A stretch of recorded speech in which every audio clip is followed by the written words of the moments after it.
Hoje temos a alegria de contar com a participação de um magistrado de grande sensibilidade, não só jurídica como literária e artística. Foi meu aluno na Faculdade de Direito.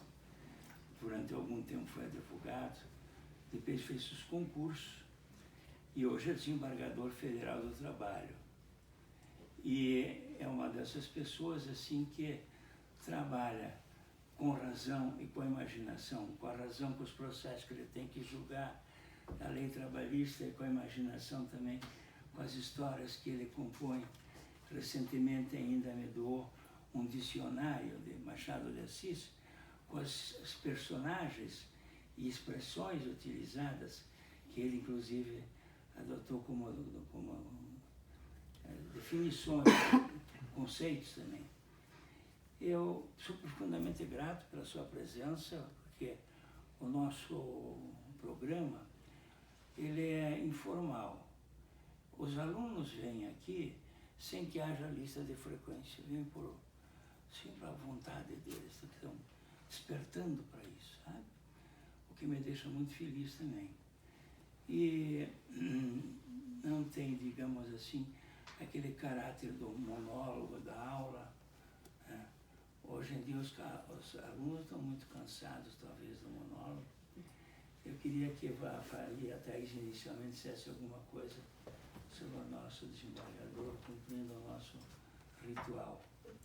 O desembargador é professor do Centro Universitário Curitiba, Unicuritiba, desembargador do trabalho no TRT 9 Paraná, pós-doutor pela PUC Paraná, membro da Academia Brasileira de Direito do Trabalho, do Instituto Histórico e Geográfico do Paraná e do Centro de Letras do Paraná, autor de diversas obras jurídicas, orientador do grupo de pesquisas que edita a revista eletrônica do TRT 9. Muito bem. Então, passo a palavra diretamente ao desembargador, para que ele possa conversar com vocês. Bom dia a todos. Bom dia. Eu agradeço, em primeiro lugar, a honra que o professor Dotti me concede estar aqui. Eu sou um admirador há muitos anos do professor Dotti. Tenho acompanhado todo o trabalho que ele vem fazendo como advogado, como professor e como cultor das letras, de uma forma geral, mas especialmente da arte, né, da arte como um todo. Eu recordo, só para a gente anotar aqui, professor, para a gente seguir cronometricamente o nosso tempo, estamos agora no meu relógio, estamos em 10h15. Então aí a Thaís vai me avisar exatamente quando estivermos chegando próximo do nosso tempo aqui. O professor Dotti foi nosso professor na Universidade Federal na década de 70. Tem inúmeros colegas meus que são hoje personagens importantes do direito no Brasil, aqui em Curitiba, que foram alunos do professor Dotti, como meus colegas do Tribunal de Justiça, TRF, enfim, e do próprio STJ, tem ministros que foram alunos do professor Dotti. O que eu recordo, assim, digamos, voltando para a literatura, começando pela literatura, que quando nós estávamos nos primeiros anos, eu e um colega, que foi depois presidente do Instituto dos Advogados do Paraná, nós escrevemos uma peça de teatro. E estávamos na época, enfim, da ditadura, uma época em que, pelo decreto 477, não se podia falar em política nas faculdades, né? E a nossa peça era uma peça, assim, digamos assim, anárquica, demolidora, né? Era contra o sistema político, contra a igreja, enfim, contra tudo, né? Só a gente não usava armas para matar as pessoas, né? Porque isso era uma coisa que na época não se pensava em fazer, e bom que não se pensava isso, né? Então, a nossa peça ela era uma peça, assim, digamos que era uma peça que era contra o sistema que reinava na época própria dos estudantes, enfim, que são rebeldes. A nossa peça ganhou um prêmio na época do Concurso Nacional dos Novos Autores, nacional, e aí a gente queria encenar a peça, mas infelizmente, ou felizmente, o DOPS na época proibiu a peça em todo o território nacional. O que para nós, pro Hélio e para mim, foi como se tivesse assim, dado um carimbo de qualidade, né? Porque a propaganda, né? Se a nossa peça não pode ser encenada, mas Chico Buarque, Caetano Veloso, Milton Nascimento também são proibidos, é sinal que a nossa peça é boa. E aí a gente imaginou fazer, enfim, já que não podíamos encenar, publicar um livro. Conseguimos lá com a Juruá, que publicasse o livro. E a gente ia vender onde tivesse o espaço. E eu me lembro que, não sei se o professor Dotti lembra disso, mas nós estávamos, eu e o Hélio, meu colega, estávamos no Teatro Guaíra, o livrinho, era um livrinho pequenininho, né? E o professor Dotti foi assistir a peça e nos chegou e falou, mas o que vocês estão fazendo aí? Vocês, meus alunos, estavam lá, professor, estamos vendendo o livro e tal. Aí o professor Dotti não só comprou o livro, né? Comprou uma meia dúzia de livros ali para ajudar a gente a pagar a lição, mas também disse que era um incentivo para que a gente continuasse com a literatura, com o teatro e tal, porque isso era uma coisa importante no sentido de a gente sair um pouco do terreno daquilo que acontece no dia a dia, da rotina, para a gente pensar um pouco em outras questões, né? E a literatura ela nos propiciava isso. Para nós aquilo foi, enfim, como estudantes, 17, 18 anos, o professor falar isso para nós, e a partir daí o professor Dotti sempre nos estimulando em relação à leitura, assistir peças de teatro, assistir, escutar música, ópera. Então ele sempre foi incentivador nesse sentido. Posteriormente o professor Dotti, eu vou contar algumas particularidades só, porque o nosso tempo é curto, mas só para lembrar uma questão que para mim foi muito importante, o professor Dotti escrevia todas as semanas no estado do Paraná uma coluna chamada Breviário Jurídico, no qual ele contava histórias, né? Era um trechinho curto, contava histórias, etc. E depois, posteriormente, essas histórias foram transpostas para um livro. Né? Eu sempre contava algumas dessas histórias nas aulas que eu dava, dizendo, ó, o professor Dotti na semana passada contou essa história lá no Breviário Jurídico e tal, que passou a ser uma referência para todo mundo, o jornal Estado do Paraná, no domingo, que tinha essa coluna. Depois nós conseguimos, com o professor Dotti, ele fez uma gentileza de publicar o primeiro livro da editora JM, que é uma editora que existe ainda, uma editora pequena, uma espécie de uma história sintética da Declaração Universal dos Direitos Humanos. Né? E um livro que foi publicado, depois o professor editou em outras editoras também. E mais à frente, agora recentemente, eu solicitei ao professor Dotti que nos ajudasse com um prefácio de uma obra chamada Grandes Julgamentos da História. Então, são autores importantes que foram julgados em algum momento por crimes que cometeram, por atos que cometeram, e que nós, lá no Curitiba, queríamos editar essas obras. Hoje já estamos na faixa de meia dúzia, uma dúzia, melhor dizendo, 12 livros editados. Depois eu trouxe aqui uns para deixar com o professor. E pedimos ao professor que fizesse o prefácio. O professor gentilmente fez o prefácio, hoje todos os livros têm o prefácio do professor. E mais importante do que isso, o professor também foi lá no Unicuritiba diversas vezes, os lançamentos, que foram um sucesso do público. O professor esteve lá para incentivar a ideia de que era importante escrever o livro e ler o livro. Né? Então, o julgamento de Sócrates, por exemplo. Por que ler o julgamento de Sócrates? Porque é um personagem histórico importante, mas não só porque é um personagem histórico importante, porque muitas coisas que nós fazemos hoje estão lá de Sócrates, né? Aquela só sei que nada sei, por exemplo, que é uma coisa fundamental. A ideia das pessoas conversarem aprendendo conversando, né? O pensamento maiêutico, quer dizer, você extrai da pessoa aquilo que ela tem, mas às vezes ela não consegue explicar com as suas palavras. Então o professor, o Sócrates, que era um grande professor, não deixou nada escrito, mas era um grande professor no contato com as pessoas. Então, o meu contato com o professor Dotti, ele sempre foi nesse sentido, ele sempre foi um grande estimulador nosso para que a gente escrevesse, para que a gente pensasse em romances, pensasse em poesia, pensasse em teatro. E por causa disso, nossa geração toda sempre foi estimulada por ele a ler. Né? Eu estava conversando com ele há pouco de um exemplo que eu tenho de uma obra que estou relendo, já está na 150ª, 50ª edição, que é o Vidas Secas, do Graciliano Ramos. É uma obra clássica dentro da literatura brasileira. O que o livro trata? Dos personagens combalidos pela seca.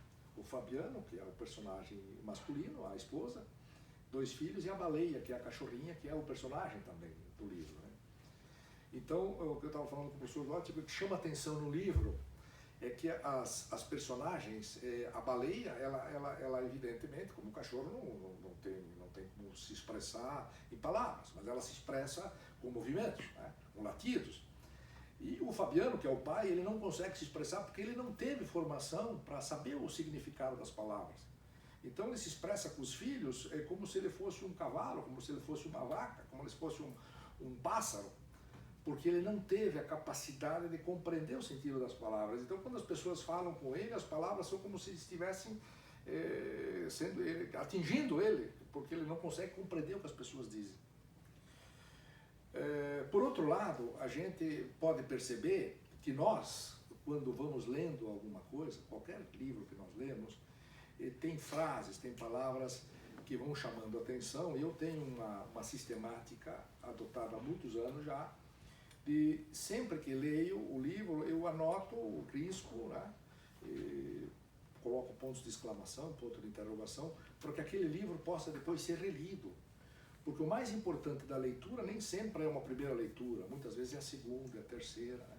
Então, por exemplo, o Memórias Póstumas do Brás Cubas eu devo ter lido umas 50 vezes. E por que isso? Porque é um livro que foi escrito há 100 anos, de um autor brasileiro, e que continua absolutamente atual. É uma coisa incrível isso. Né? Mas para isso, evidentemente, que se precisa ler o livro. Né? E nem sempre o que as pessoas falam para nós do livro é o que a gente interpretou. A gente pode ter interpretações diferentes. Há um significado que é dado no livro do Eros Grau sobre a interpretação do direito, que ele compara o direito, a interpretação jurídica, às artes halográficas. Ele diz que existem dois tipos de artes, as artes autográficas e as artes halográficas. Nas artes autográficas, você não demanda um intérprete, que é, por exemplo, o romance, e é, por exemplo, especificamente, a pintura. Então, a fotografia. Então, você vê a fotografia, em princípio, você não precisa saber o ano, alguma informação adicional, mas, em princípio, a imagem, ela já por si só, ela já dá uma resposta para quem a vê. Do mesmo modo, o romance. Mas existem as artes halográficas, que são as artes que precisam de alguém que dê uma interpretação. Essas artes halográficas são o teatro, e são a música, e é a música. Por que o teatro? Porque o teatro tem o texto dos grandes autores, Shakespeare, por exemplo, né? Autor que o professor gosta muito. O Shakespeare, ele escreveu as obras dele há 500 anos, mas sempre haverá necessidade de um intérprete, de alguém que diga o que o Shakespeare quis dizer, e isso vai sendo atualizado. E a pergunta que a gente faz é o seguinte: qual é a melhor interpretação de Macbeth, de Rei Lear? Qual é a melhor interpretação? É que feita no Brasil, feita em Londres, feita em Nova York? Qual é a melhor interpretação? A obra está sendo interpretada há 500 anos. E a música? Beethoven, Mozart, todos esses grandes autores, eles fizeram a partitura, mas precisa alguém ler a partitura, interpretar aquilo. Quem é o melhor intérprete de Beethoven? Uns dizem que é um maestro alemão, outros dizem que é um maestro japonês, outros dizem que é a Filarmônica de Berlim, outros dizem que é a Filarmônica de Curitiba, e assim vai. Não se sabe exatamente qual é a melhor interpretação. São muitas interpretações, mas a obra original é uma só, como é a peça de Shakespeare. Então o Eros Grau, ele diz no seu livro, que tem um título bastante curioso, Por que tenho medo dos juízes? Então o que ele diz lá é o seguinte, que a interpretação, ela muitas vezes fica nesta questão, porque o juiz, ele vai ler o que está na lei, ele vai ler a Constituição, mas todos os juízes não decidem da mesma forma, até porque os fatos mudam. Né? Então o que não se está tentando no Brasil são os precedentes, né? Aquela experiência da Common Law para trazer as súmulas, os precedentes e tal. O novo Código de Processo Civil traz isso, a professora Rogéria é uma estudiosa desse assunto, para que a gente possa, digamos, não permitir que o juiz possa fazer o que quer. Né? Então, trazer, digamos, um norte, uma previsibilidade e uma segurança jurídica no direito. Isso no direito do trabalho, direito penal e tal. O direito não pode ficar ao sabor do mau humor dos juízes, né? A má vontade dos juízes, né? Como diz lá porque, como é que é, eles, os juízes vistos por nós, os advogados, pela Mandrei, né? O juiz teve uma má digestão, dá uma má decisão, né? Então não pode acontecer isso. Eu tenho uma coisa que me chama muita atenção, e o professor Dott sempre insistiu com isso, é que a literatura, de uma forma geral, né, a poesia, o romance, ele nos dá uma sensibilidade que a gente normalmente não consegue ter por outro meio. Então, tem uma poesia que eu sempre gosto de lembrar, do Vinícius de Moraes, que é uma poesia, digamos, clássica dentro da nossa literatura, e vem já, inclusive, depois foi transposta para a música, que fala de uma coisa chamada fidelidade, né? O soneto da fidelidade. O que ele diz nesse poema? Que nós temos que ser fiéis ao nosso amor, mas aí não é só o nosso amor, é aos nossos amigos, aos nossos ideais, aos nossos princípios, né? E aí a gente às vezes lembra do Fausto, né? De que adianta ganhar o mundo inteiro se perdemos a nossa alma, né? Então, O Goethe. porque nós precisamos ter essa ideia de que a sensibilidade tem que nos dar essa ideia de que nós somos falíveis, somos mortais, temos limites, e a nossa profissão ela tem que estar de acordo com aquela nossa formação moral, né? Nossa formação para o bem, né? Quer dizer, o profissional do direito, o profissional da medicina, não pode ser alguém que faça as coisas erradas. Então, esse soneto da fidelidade, que eu tenho certeza que vocês já devem ter ouvido, ele diz mais ou menos assim: de tudo ao meu amor serei atento antes, e com tal zelo, e sempre é tanto, que mesmo em face do maior encanto, dele se encante mais meu pensamento. Quero vivê-lo em cada bom momento, e em seu louvor e de espalhar meu canto, e rir meu riso, e derramar meu pranto, ao seu pesar ou seu contentamento.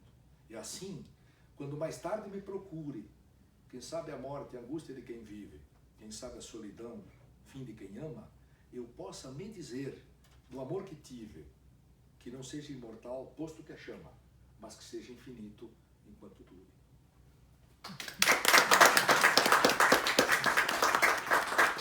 Penso que esse é o grande segredo nosso, né? Para que a gente possa ter o respaldo das pessoas que a gente gosta. Né? Então, e é uma coisa curiosa, muitas vezes, lá na Curitiba, por exemplo, quando eu vou dar aula, então eu chego e cumprimento o porteiro, pergunto como é que ele está e tal. E os professores me perguntam, mas por que você falou com o porteiro? É porque eu digo para ele assim, às vezes o porteiro sabe uma coisa que a gente não sabe. O porteiro, né, é isso na minha cidade lá do interior, o caboclo, aquele cara que está parado ali olhando, às vezes ele está enxergando uma coisa que a gente não está vendo. Então essa nossa disposição de bom humor, de disposição para ouvir, o respeito que a gente deve ter em relação ao outro, esse sentido de fraternidade, isso é uma coisa que não pode se perder. E a literatura ela nos ajuda a isso, porque as personagens que são criadas pelos autores, eles têm esses embates. Ganham, perdem, sofrem, tá?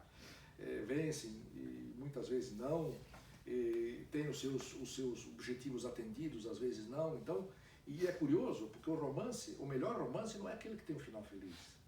O melhor romance é aquele que deixa o final em suspenso. Esses os clássicos normalmente têm um final, deixam a gente pensando no final, né? O Freud, que talvez tenha sido um dos médicos mais importantes da humanidade, ele se inspirou para criar a psicanálise nas grandes obras jurídicas, nas personagens do Crime e Castigo, nas personagens do Tolstói. Então, as personagens dos romances serviram de inspiração para que ele construísse toda aquela obra maravilhosa de psicanálise. Então, para nós, por que é importante ler? Para que o nosso raciocínio esteja sempre vivo, que a gente preste atenção naquilo que a ficção nos traz. Agora, qual é o segredo da leitura? E isso o professor Duarte está fazendo aqui. É tentar fazer com que os melhores livros sejam lidos. Porque imagine se a gente lê qualquer coisa. São milhares de livros disponíveis. Então, o segredo que a gente não... Como o advogado, por exemplo, o juiz, não tem tempo para ler tudo. Então, alguém tem que indicar, olha, releia As Vidas Secas do Graciliano Ramos. Né? Releia Os Irmãos Karamazov do Dostoiévski. Por quê? Porque lembra aquele caso que você falou? Veja lá, tem toda uma circunstância que é trazida há dezenas e dezenas de anos, foi escrito isso lá. Aí um dia me perguntaram assim, mas escuta, se você pudesse escolher um livro que fosse, digamos, o mais representativo da literatura, lógico, são muitos, né? Mas eu estudei muito espanhol para poder ler no original um livro, que é o Dom Quixote. E por que ler o Dom Quixote? Porque ele tem um humor, ele tem um bom humor, que é uma coisa que só ele tem, né? Aquela história que a gente chama do quixotesco, né? Do Dom Quixote brigando com os moinhos. Então a leitura do livro, ela é um momento assim único, porque é um contato que você tem com uma realidade diferente, para você ver, digamos, a insignificância nossa como seres humanos, né? Perto de um moinho, né? No qual ele está se dispondo contra o moinho, porque o moinho está, digamos, para atacá-lo, lá numa circunstância específica. E curiosamente, o Dom Quixote hoje é tido como um dos livros mais importantes da humanidade. Por quê? Por causa desse sentido de humanidade que ele traz, né? É lógico que tem outros, né? O Fausto de Goethe, Guerra e Paz, de Tolstói, são clássicos que todos nós teríamos que em algum momento ler, porque eles nos trazem esse contato de vida, de realidade, que muitas vezes a gente vai perdendo, porque para nós hoje, parece que a tecnologia, ela consegue resolver todos os nossos problemas. Basta eu ter um smartphone, acessar o Google, todas as respostas são dadas. Eu tenho lá, professor, agora na Curitiba, um grupo de pesquisa que se chama Proteção de Dados e os Direitos da Personalidade. Porque tudo hoje, segundo estão dizendo, tudo passa pelos dados.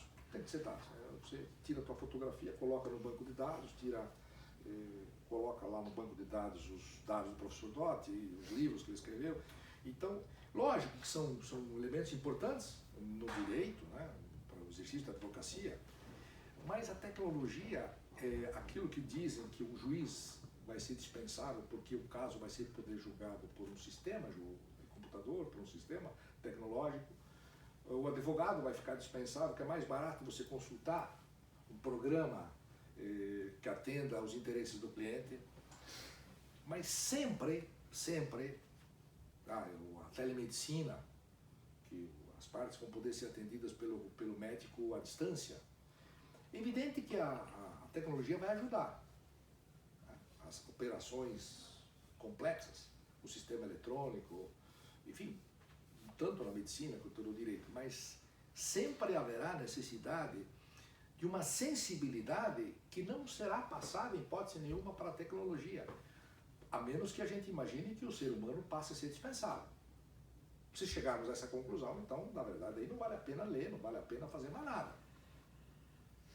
Mas será que alguém vai substituir, por exemplo, o encanto que a gente tem de olhar uma criança, o pôr do sol, coisas que na verdade não custam nada, o carinho que a gente dá para uma namorada, para a esposa, para a filha, este sentido de sensibilidade, ele jamais será transposto e transmitido para a tecnologia. Talvez eu esteja completamente equivocado, mas a impressão que eu tenho é que o professor Dotti pensa como eu. É sem dúvida. E aí eu fico mais tranquilo. Pelo menos seremos dois a estarem errados. Muito bem, meu caro. Resumiu muito bem o espírito da coisa. Tem perguntas? Vocês têm perguntas? Tímidos. Deixa eu separar aqui uns livros que eu trouxe para o senhor Dotti, para depois o senhor ver oportunamente se o senhor quer distribuir, como é que o senhor quer fazer. Então vamos fazer. Já vamos sortear hoje. Então o que eu trouxe aqui? Olha aí. Eu trouxe o Padre Vieira. Fantástico. Que é o julgamento dele, né? Porque ele é o inspirador do Machado de Assis. O Machado de Assis, ele aprendeu a escrever em português lendo o Padre Vieira. E temos aqui o prefácio do professor Dotti. Grande julgamento também do Sócrates. Não escreveu nada. Mas o julgamento dele, a história dele, existe até hoje, a coragem da verdade. Né?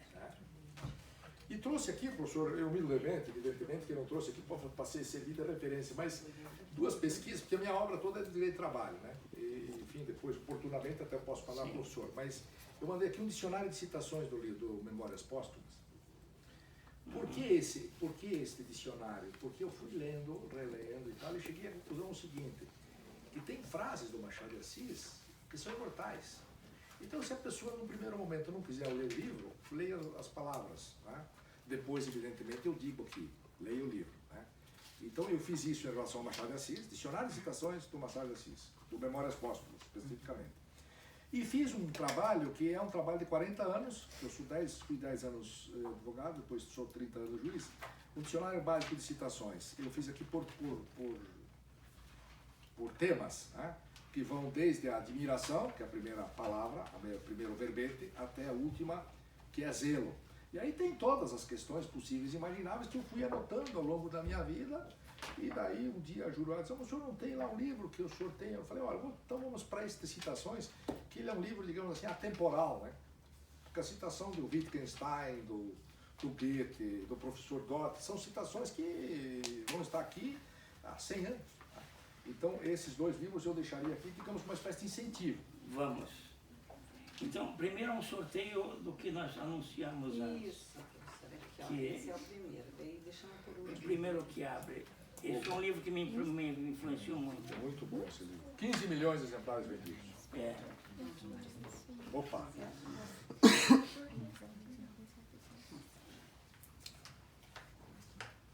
Jaine Caroline.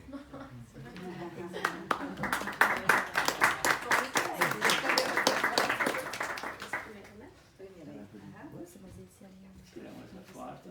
Baixa. Só baixa. Isso. E olha, isso. Só ler. Muito bem. Dale Carnegie nasceu em Marville, Missouri, Estados Unidos, no dia 24 de novembro de 1888. Filho de fazendeiros, ainda jovem, ajudava nas tarefas da fazenda, mas não deixou de estudar. Formou-se na faculdade do estado de Warrenburg, em Missouri. Depois de formado, trabalhou como vendedor de cursos por correspondência para pecuaristas. Empregou-se como vendedor na Armour Company, uma empresa de empacotamento de carne. Em 1926, ele publicou a primeira coleção de seus estudos, intitulado Falar em Público, um curso prático para homens de negócio. O livro foi mais um best-seller do autor. Em 1936, publicou Como Fazer Amigos e Influenciar Pessoas, que continua popular até hoje. Muito bem. Agora um outro sorteio, que é Memórias Póstumas do Brasil. Opa! Gustavo.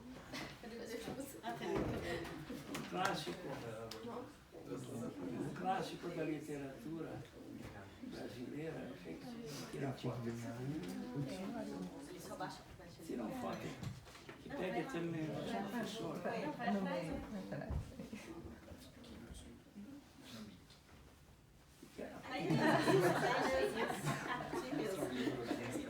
Isso, mostra.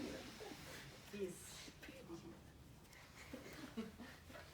Agora, Acho que ele só vai ler, ele vai ler o prefácio, a biografia. Machado de Assis nasceu em 1839 e faleceu em 1908. Foi escritor brasileiro.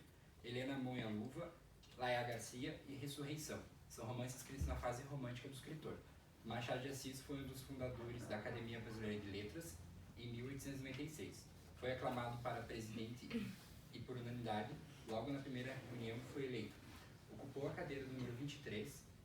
Em sua homenagem, a academia chamada Casa de Machado de Assis. Machado de Assis escreveu inúmeros poemas, contos e peças teatrais e romances. Joaquim Maria de Machado de Assis morreu no Rio de Janeiro em 29 de setembro de 1908. Foi enterrado no cemitério de São João Batista, na minha cidade, onde nasceu e viveu sua vida toda. Representando a Academia Brasileira de Letras, o jurista Rui Barbosa fez um discurso de homenagem ao escritor. Próximo livro, esse aqui.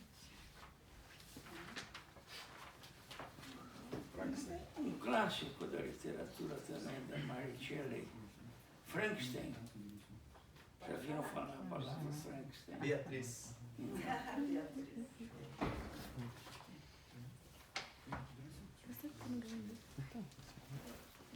Parabéns.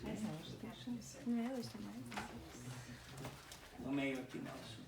No meio? É, no meio aqui nosso.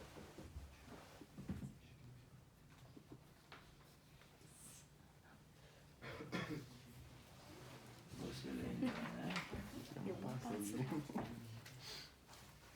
Mary Shelley foi uma escritora inglesa, autora do romance Frankenstein, considerada a primeira ficção científica da literatura mundial. Em 1816, a primeira esposa de Percy foi encontrada morta em um lago. Depois da morte misteriosa de Harriet, que nunca foi esclarecida, Percy e Mary se casam. Nesse mesmo ano, passam um feriado em Genebra, na Suíça. Estavam hospedados no mesmo hotel onde estava o poeta inglês Lord Byron. Após discutirem sobre teorias a respeito do sobrenatural, veio a ideia de uma competição entre eles, para ver quem escreveria a melhor história de terror. A primeira edição da obra foi publicada anonimamente em 1818. Os críticos não receberam muito bem a obra. A história fez sucesso com o público, especialmente depois que foi adaptado para o teatro. A montagem mais antiga de Frankenstein data de 1823, em Londres. O romance foi considerado um clássico do estilo gótico romântico, que influenciou muitos escritores do século XX. Mary Shelley faleceu em Chester Square, Londres, no dia 1º de fevereiro de 1851, vítima de um tumor cerebral. Muito bem, ótimo. E agora, Agora o último, o grande clássico, o Velho Mar. O Velho Mar. Há um filme sobre o Velho Mar, acho que é dos anos 50. O ator que faz o velho, o pescador, é o Kirk Douglas. E a história fantástica, que vocês depois terão que reproduzir, da luta que tem o pescador para trazer para a terra a grande vitória dele de pegar um enorme peixe. E que na medida ele dizia assim, que queria que o Joe DiMaggio estivesse aqui para ver isso, porque ele admirava Joe DiMaggio, é um grande craque americano de beisebol. E o pescador dizia, puxa, que pena que ele não está aqui para ver. E não vou contar a história, porque vocês vão, o sorteado aqui vai ler o final da história e ver como é fundamental, filosoficamente também, o final da história. Quero que observem isso. Sim. Larissa. Que alegria! Opa! É a primeira vez que está ganhando? Eu ganhei, mas faz algumas semanas já, mas fazia tempo. Tava ansiosa. Então, tira a foto aqui atrás conosco. Será que eu passo aqui, professor? É. Eu acho que não.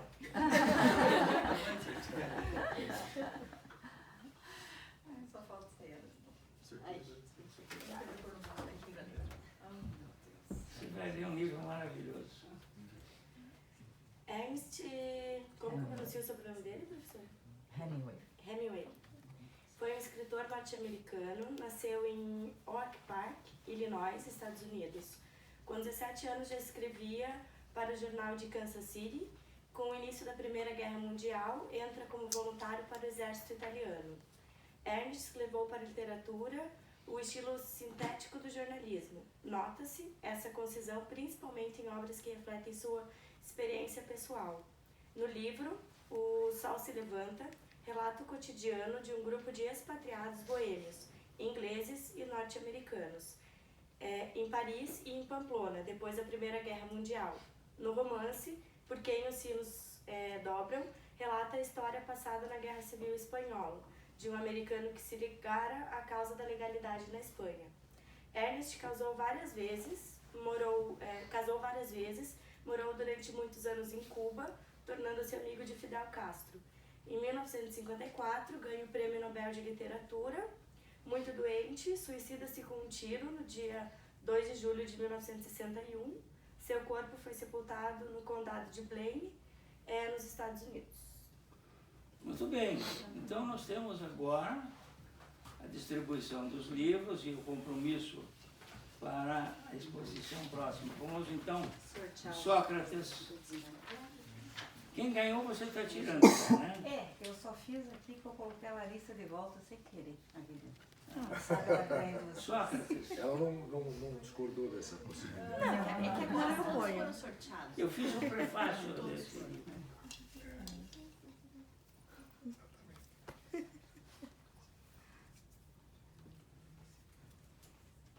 Paulo Chapo.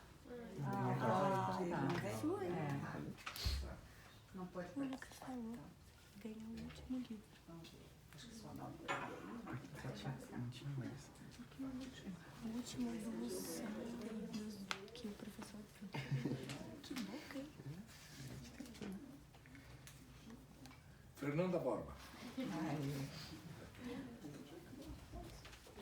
Oi, Fernanda, olha aqui. Você vai ler sobre o maior filósofo de toda a história. Isso. O maior filósofo de toda a história da humanidade. É aquele que, por simplicidade, ele dizia: eu sei que nada sei. Você vai adorar. Muito bem. Que dizer do Padre Vieira?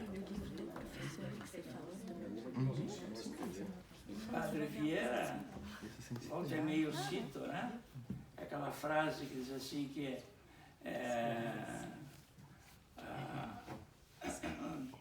esperança é a maior amiga da alma. Né? E então o Padre Vieira foi, pelas suas ideias, perseguido pela Inquisição, etc. Morou no Brasil muito tempo. Eu sei que nesse prefácio eu queria apenas fazer uma referência ao final do meu texto, dizendo o seguinte: tenho a convicção de que esses grandes julgamentos da história, em função da sensibilidade e cosmovisão de seus coordenadores, o professor Ginter é um deles, somadas à qualificação intelectual dos diversos autores, serão um marco relevante da literatura paranaense e nacional, realmente sem necessidade da muleta do computador e os óculos da internet. O leitor terá a oportunidade de viajar no tempo com toda a liberdade para compor figuras humanas, cenários e lugares com a autonomia de sua imaginação, que é a reserva indevassável da alma. E assim, o leitor pode fazê-lo, estimulado pelo conselho de Montaigne, grande autor francês. Viajar parece-me um exercício proveitoso. Nele, a alma exercita-se incessantemente em observar coisas desconhecidas e novas. A quem nós vamos entregar? Juliano. Juliano, um dos grandes vencedores da casa. Não mais então, que Juliano, vem aqui para tirar foto. Difícil ler as Aqui,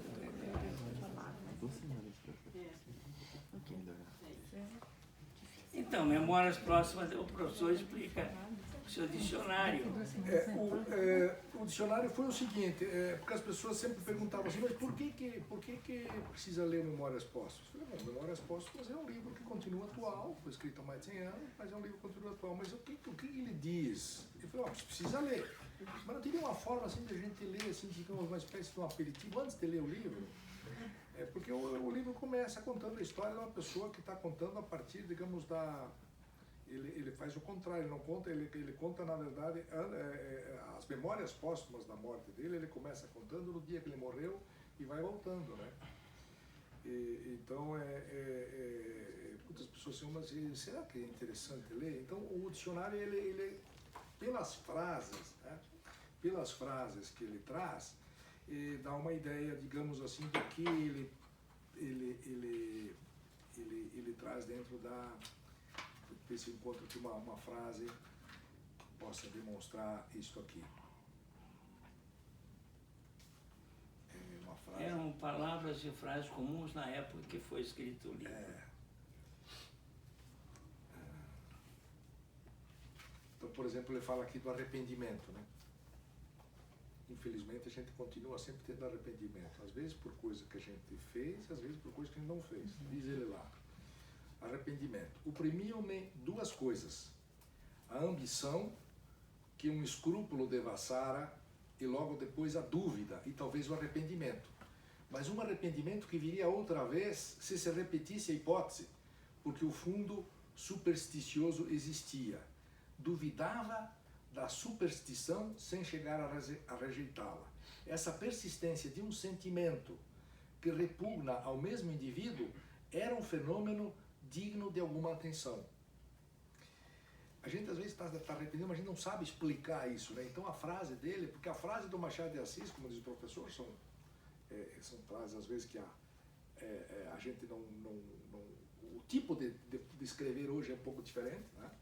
Mas a ideia que ele nos traz aqui continua absolutamente perfeita. Então vou ler a última, da avareza. Arguiam de avareza e cuido que tinham razão. Mas a avareza é apenas a exageração de uma virtude, e as virtudes devem ser como os orçamentos. Melhor é o saldo que o déficit. Muito bem. Quem? Vitória. Vitória. Muito bem, Vitória. Você então, vendo as palavras, você começa aqui atrás. Você vendo as palavras e as frases, você vai adorar também a obra, né? Vai ser convocada para ler a obra. Obrigada. E aqui mais um que é uma síntese de frases sobre emoções, sentimentos, valores e virtudes. Mais um presente do nosso professor Luiz Eduardo Guinter, dicionário básico de citações, e muito bem fundamentado, longo, exaustivo, né? Por exemplo, antônimos de ociosidade, ocupação, trabalho, ofensa, o que é ofensa. É um dicionário. Morte, o que é morte. Muito bom, muito bom. A Flávia. Oh, que ótima, Flávia. Primeira vez. É a primeira vez que é aqui entre nós.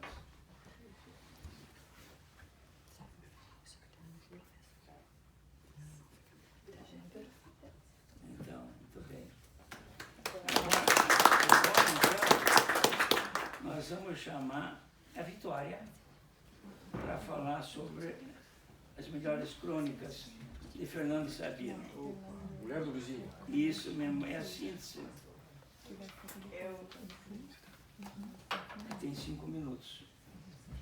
No último sorteio eu ganhei as melhores crônicas de Fernando Sabino. Fiquei muito feliz de conhecer um pouco mais desse escritor mineiro. É um livro excelente, muito fácil de ser lido e muito engraçado também. A pluralidade de detalhes que ele traz ao descrever situações que ele vê na realidade, colocar isso dentro de um livro, ele faz com uma excelência inimaginável. E ele tem um senso de humor crítico e ácido, e ao mesmo tempo ele tem um senso de poesia, então é um livro muito bonito também ao mesmo tempo. E para ilustrar um pouco do que eu tô falando, eu vou só ler uma partezinha assim de uma das crônicas que eu mais gostei, que é O Escritório. Fernando Sabino era bacharel de Direito, então ele deixa bem claro que o escritório que ele alugou não é de Direito, não é de advocacia. É um escritório para ele ter ideias. Ele fala aqui: levo para o meu novo covil uma mesa, uma cadeira, a máquina de escrever, e me instalo, à espera dos meus costumeiros clientes.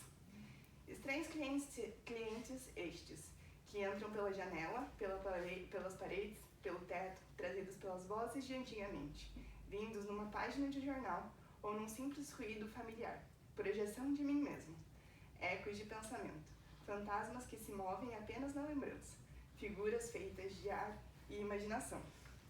E eu trouxe esse trecho, achei importante, para que a gente, dos nossos escritórios, deixe sempre as portas abertas para as figuras de ar e imaginação entrarem, que é o mais importante. Ótimo. Um dos livros mais famosos dele é Encontro Marcado, né? Então ele conta uma cena que quando jovem, madrugada, encontrou uma mulher mais ou menos livre, e disse assim para ela: está sozinha? Bem. Ela disse: não, estou com Deus. E passa-se o tempo passa, e agora ele já é vencido nos anos, vencido não, mas gastando os anos, andando na rua, e aparece uma mulher, diz assim: sozinho? Bem. Ele disse: não, com Deus. E agora temos então Alexandre, a trombada do anjo vingador. Vamos lá, Dalto Trevisan. Bom dia a todos. O livro que eu ganhei é do autor Dalton Trevisan. Ele é conhecido como Vampiro de Curitiba porque ele não aparece muito nas ruas e se aparece ele não gosta de falar com ninguém. O livro é chamado A Trombeta do Anjo Vingador e ele é um livro de 77, ele tem 19 contos e dentre esses contos tem A Trombeta do Anjo Vingador, mas não foi o conto que mais me chamou a atenção, foi um outro conto que é o Meu Pai, que eu já falo um pouco para vocês. O livro ele é marcado por uma figura de linguagem muito popular, ele usa vários palavrões, xingamentos, para descrever as realidades sociais. E às vezes é por isso que esse livro não foi muito vendido, como muitos críticos falam, porque, e é triste, os críticos falam que infelizmente não foi muito vendido, porque ele retrata a realidade social e os contos, diferente daqueles que nós costumamos ver, eles não têm finais felizes. São de fato um lar que se desfez, ou um pai que é alcoólatra, ou um filho que não quer mais falar com o seu pai, ou casos de políticos de Curitiba que abusaram sexualmente de uma menina do colégio estadual e assim por diante. Então, de fato, é uma realidade social e, de fato, muito triste. E para não tomar muito tempo, porque eu queria falar o geral do livro, que eu queria só dar uma moral da história, teve um conto dentre os 19 que me chamou muita atenção e que me fez refletir bastante, que é O Meu Pai, E eu vou ler 3 trechos bem rápidos, só para vocês se situarem. Fique à vontade. E, inclusive, a fala do professor Ginter sobre arrependimento veio bem a calhar, vocês já vão entender por quê. Começa assim. Bem alto. Fim de noite, um chorou nos braços do outro, pai e filho bêbados. Se Pedro, que era Pedro, 3 vezes negou a Jesus, e mais, era Jesus, por que não podia ele negar o pai? Em outra passagem. Não aguento mais. Quando vai acabar? Me sumir desta maldita casa. Em outra frase, o som veio junto com o som ficou bom, mas eu pensei que foi porque ele ia atrás. Em outra frase, bom provedor, sempre um cacho de banana dourada na despensa. Puro as 2 últimas. Porque quando ele se juntava com os amigos, o pai, nas mesas de bar, ele falava muito bem do filho. E ele falou assim, vendo o filho dele: esse aí vai longe, anunciava para os amigos. E o livro termina assim. Ao vê-lo em sossego no caixão, o filho reconheceu como eram parecidos. O mesmo pavor do dentista, a mesma graça que divertia os parceiros de bar. Só que ele tinha todas as desculpas, e o velho nenhuma. Como se faz para pedir perdão ao pai? Ainda não era tarde. Reconciliados, agora se dariam bem. Pouco importava um estivesse vivo e o outro morto. Por que isso e por que a frase do arrependimento? Essa história, esse conto, ele retratava a história de um pai, uma mãe e seu filho. O pai ele era alcoólatra e ele, como nós sabemos, o alcoolismo é uma doença que precisa de tratamento. E a família não queria entender isso, que o pai era doente, que ele precisava de ajuda. E por muitas vezes a família saía de casa ou por vontade própria ou arrastado pelos parentes para afastar ele do pai. O pai também ficou internado, chegou a se afastar da bebida por 10 anos, mas depois voltou a beber novamente porque era um vício que ele não teve tratamento. E eu me emociono. Desculpa. E eu me emociono.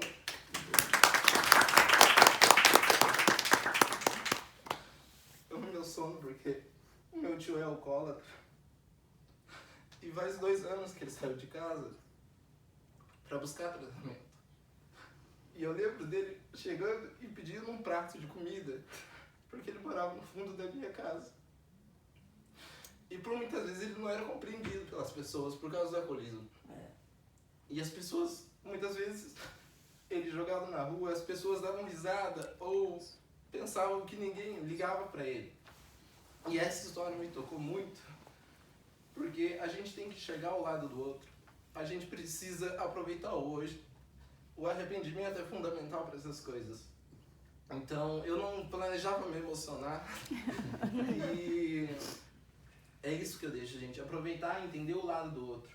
E isso não só na vida pessoal, mas também na vida profissional. Muito bem. Quando eu iniciei a advocacia, me falaram que quando você for advogado, você tem que entender os dois lados da história, tanto do autor quanto do réu, para construir os seus argumentos, antes de tirar suas conclusões. E então esse livro me ajudou muito, não só no crescimento profissional, mas também pessoal. Muito obrigado, professor.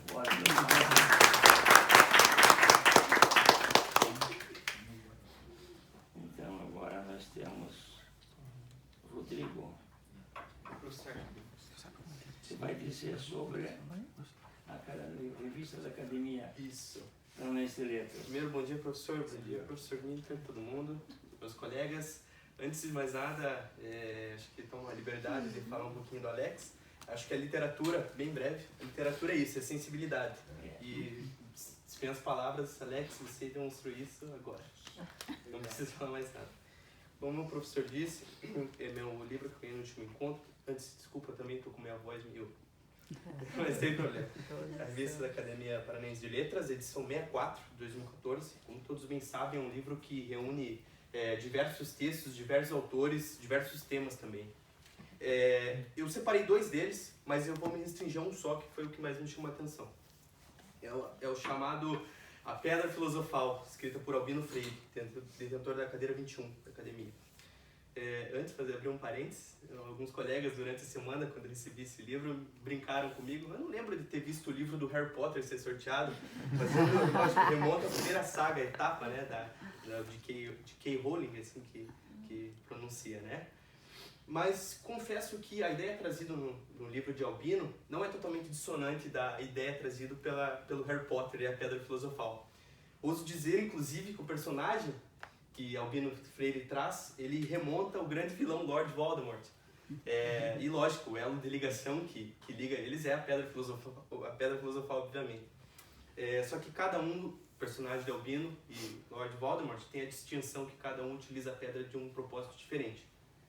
Para quem não sabe, a Pedra Filosofal é uma pedra que teria grandes poderes. Ela teria a incumbência de trazer o elixir da vida. O que seria isso? A poção da vida, da juventude, da riqueza. E Lord Voldemort, por exemplo, no livro do Harry Potter, utiliza a Pedra Filosofal para voltar à existência física. E no livro de Albino Freire é um pouquinho diferente. Ele busca o elixir da vida, a Pedra Filosofal, para transmutar objetos em ouro. Então, focando um pouquinho mais no livro, ele traz a história de um peregrino que tinha um objetivo um pouco estranho. Ele andava quilômetros e quilômetros pegando pedras no chão e batendo na fivela do cinto. Porque logo, em breve, aquele cinto, aquela fivela, deveria ficar amarela e brilhante, ou seja, transformar em ouro. E andava, frio, sol, calor, chuva, sem parar. Até certo momento ele avistou uma árvore que fazia uma sombra e, extenuado, cansado, resolveu descansar um pouquinho ali. Deitou, pegou no sono e, ao acordar, seus olhos foram ofuscados pelo brilhante. Afinal, a fivela agora era ouro. Ele estava rico e, no momento de alegria, contagiou com a felicidade. Ele pulou, esperneou, agora ele era rico. E em um minutinho, um segundo de sensatez e calmaria, sabe quando você perde alguma coisa e você faz assim? Ele falou, mas aonde que deixei a pedra? E aí olhou, não encontrou, olhou todas no chão, pedras idênticas, nada que externamente diferenciasse a Pedra Filosofal das demais. E como ele era um louco, retornou todo o seu caminho atrás novamente da pedra, porque afinal ele conseguiu o improvável, perder a pedra em poucos segundos. A mensagem de Albino nos revela, na verdade, que nós somos o peregrino. Digo isso porque a Pedra Filosofal, na verdade, nada mais é do que a felicidade, a nossa caça à felicidade. A gente nunca encontra ela porque nunca estamos aonde a colocamos. Ou melhor, encontramos ela externamente, não em nós mesmos. Encontramos ela, tentamos encontrar o melhor no poder, na riqueza, na glória, no sucesso. Só que, na verdade, o olhar devia estar para o íntimo. E eu completo esse final com duas frases sensacionais sobre felicidade que Albino Freire deixa expresso no livro, que é o seguinte: a felicidade é um sopro que a gente deve aproveitar, sem exigir que ela volte. Afinal, essa eu achei sensacional. É uma linha reta. Não é uma linha reta de estado permanente e duradouro. Afinal, e ao contrário, é um pontilhado de momentos de alegria e de paz que desvanece a alma. Então eu, vocês, o peregrino, Lord Voldemort, na verdade, deveremos encontrar pedra em nós mesmos. Muito bem. Eu tenho a oportunidade e o grande prazer de fazer chegar às mãos do nosso professor um livro, escrito inclusive pelos colegas do escritório. Você já tem esse livro? Já, né? Temas de direito sancionador. Então, só direito penal, civil, trabalhista, etc. Ficamos muito felizes que seja em sua biblioteca. Muito obrigado. Duas coisas. A primeira delas, eu gostaria que vocês falassem com amigos. Viessem os amigos aqui. Não, vocês é que compõem o grupo que recebe os livros e que vem fazer as exposições. Os amigos seriam convidados para ver, para se interessarem por isso. E um prestigiamento para vocês também. Vamos fazer auditório para vocês. Vamos fazer um público aí para vocês também. Essa será a minha maior satisfação, porque os colegas que vierem aqui vê-los, vão ficar com uma inveja. Porque é a quebra, digamos, de uma grande dificuldade que é falar em público. Quantos que não tiveram essa oportunidade durante o tempo que estudaram na faculdade?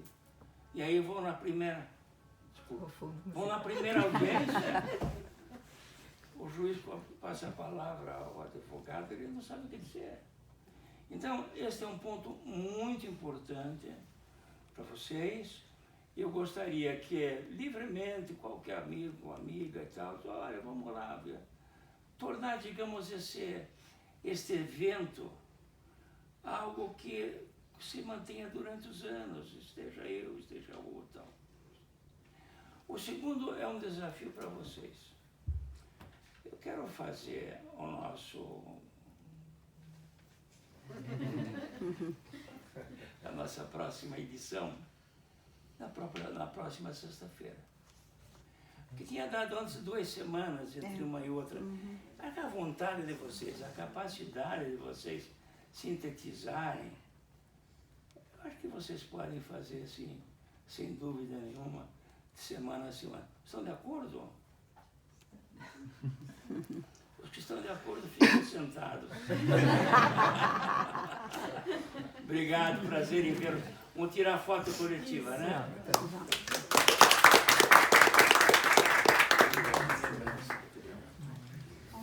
Tira foto nossa. Qual é a ideia? Nós ficamos aqui, eu e ele.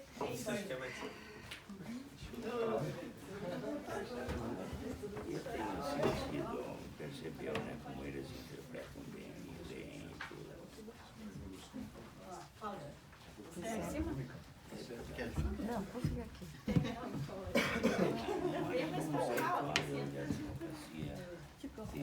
Não, vou ficar aqui. Consegue passar pra cá? Não, não passa. Mas se ficar aqui, ó, ela tira de lá. Já recebeu isso aqui, né? Já tem? Sim, obrigado. Peraí. Vem, Parece, né?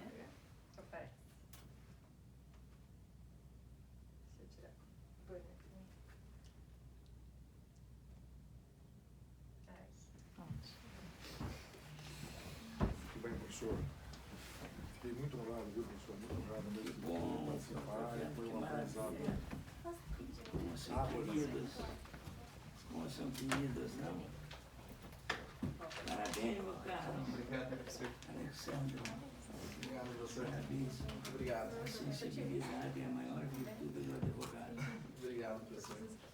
Esqueci do advogado. Sim. O juiz. Não, Advogado. 23 hoje, né? 22.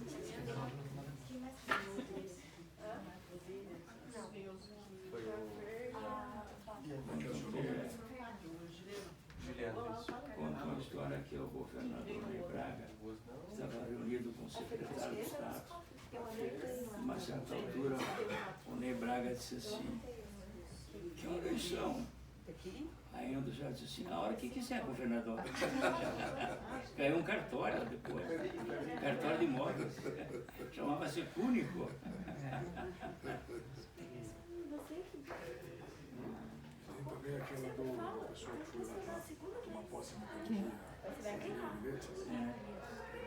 Ele já estava com a farda, o taxista. Só pela Só isso aí? Eita, eu vou te passar.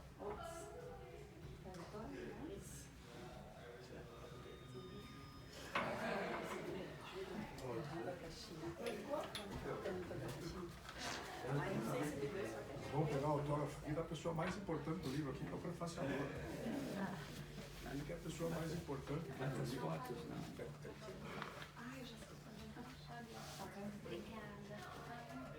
Fernanda, um prazer. Um prazer. Opa.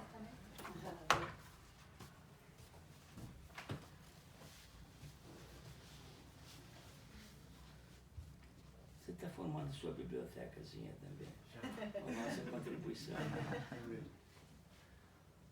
Nós teremos coisas ótimas para a próxima sessão. Vamos trabalhar, não acha você? Eu acho, professor. Só tem que ver no período de prova deles, só que você não Claro, pode decidir. quando Agora começa. não tá. Quando que tem? Quando próxima? Em maio? Semestre? 9 de abril. Hein? 9 de abril. As provas? As provas. Então teria semana que vem, daí na outra já é primeira, segunda, né? Um prazer, viu? Faremos na semana que vem. Isso, daí Vamos depois acho fazer que na outra. pula, daí pularia o... Prazer conhecê-lo. Igualmente. Então, a gente faz a próxima semana e suspendemos por um Isso. tempo. É, talvez 2 semanas, que daí dá o período mesmo de prova. Eu anotei, né? Que daí. Como é que é o seu nome? Um G. E você está contente com o que você ganhou? Bem contente, achei muito legal. Incentivo para ler de novo Memórias Póstumas, que eu li faz muito tempo para o vestibular só. Ah, é.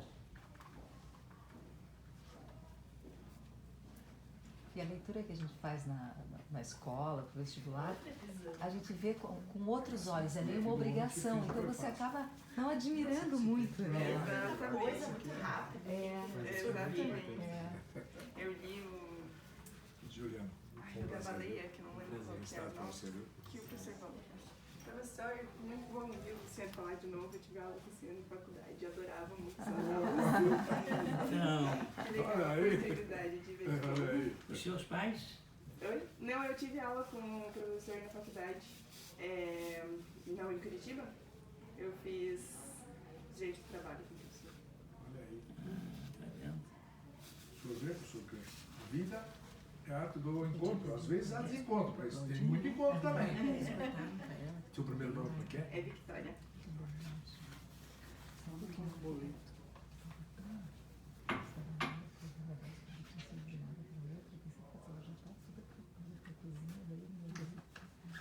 Mas eu também não era muito tímida, porque sempre eu vi você ela já mandou outro disco hoje. E você está na área do direito, mas não está. Não, não estou. Aqui eu trabalho no criminal. Mas, quem sabe o que nos espera no futuro? Zenedeira Vitória, um abraço. Viu? Ótimo. Muito bem, Thaís. Muito bom. Bom, nossa, foi ótimo. Mais uma sessão. Cada vez mais emocionante. A Cláudia filmou tudo. A Cláudia é implacável. Você Só vamos ver, peraí que eu pego. Não, Você tá não tranquilo, ajuda, professor. Tá Eu tranquilo. pego. Você quer parar isso?